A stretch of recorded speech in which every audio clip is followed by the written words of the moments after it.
Mais voilà, c'est tout ce que je voulais vous dire. Et il faut qu'il y ait des syndicats dans les boîtes et qui travaillent avec les inspecteurs du travail, autrement ça risque de foirer un peu. Là c'est effectivement, nous alors c'est vrai qu'on reçoit des salariés de permanence, je pense que ça a été bien dit aussi dans le film, qui nous racontent un peu tout ça. Moi, ma première question, c'est bon, déjà, est-ce qu'il y a une représentation du personnel dans l'entreprise?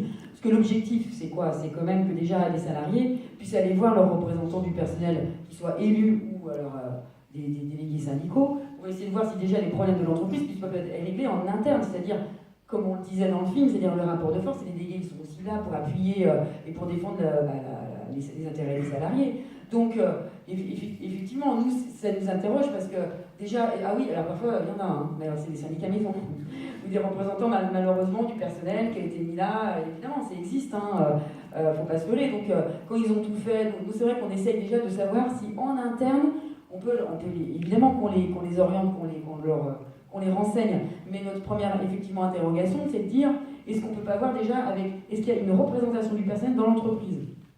Est-ce qu'il y en a une déjà? Est-ce qu'elle fonctionne? Alors après, elle peut aussi ne pas fonctionner, parce qu'elle-même, moi j'ai vu des délégués à ma permanence, mais n'en pouvant plus, hein, parce qu'eux-mêmes sont aussi discriminés, c'est aussi difficile. Le combat syndical aujourd'hui dans les entreprises, c'est très difficile.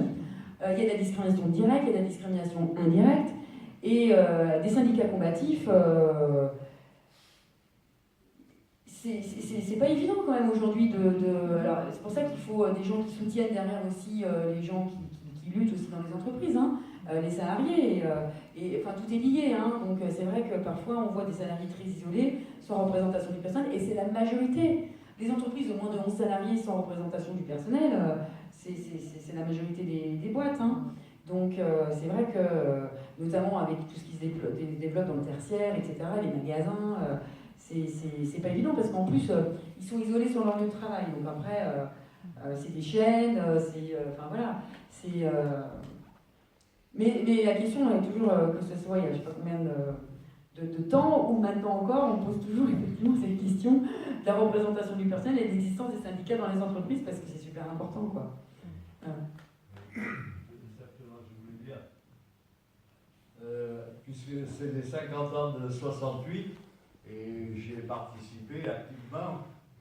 Je travaillais chez Dell Alstom à l'époque, où on a été jusqu'à 3000 travailleurs, et on a occupé l'usine presque 6 semaines. Et le gros travail qu'on a eu, c'est pas dans notre entreprise, c'est toutes les petites boîtes qu'il y avait autour. Je ne me rappelle plus à combien c'était estimé. Nous, on était 2500, mais ils étaient, je ne sais pas, plus 15 000, 20 000. Et ils venaient nous voir tous les jours. On avait la visite d'une petite boîte qui venait nous demander conseils, qui ne savait pas quoi faire, comment il fallait faire pour parler au patron, pour faire grève. C'est incroyable le travail qu'on a eu. Alors, j'en profite pour dire qu'il faut qu'il y ait vraiment des syndicats de partout, dans toutes les boîtes.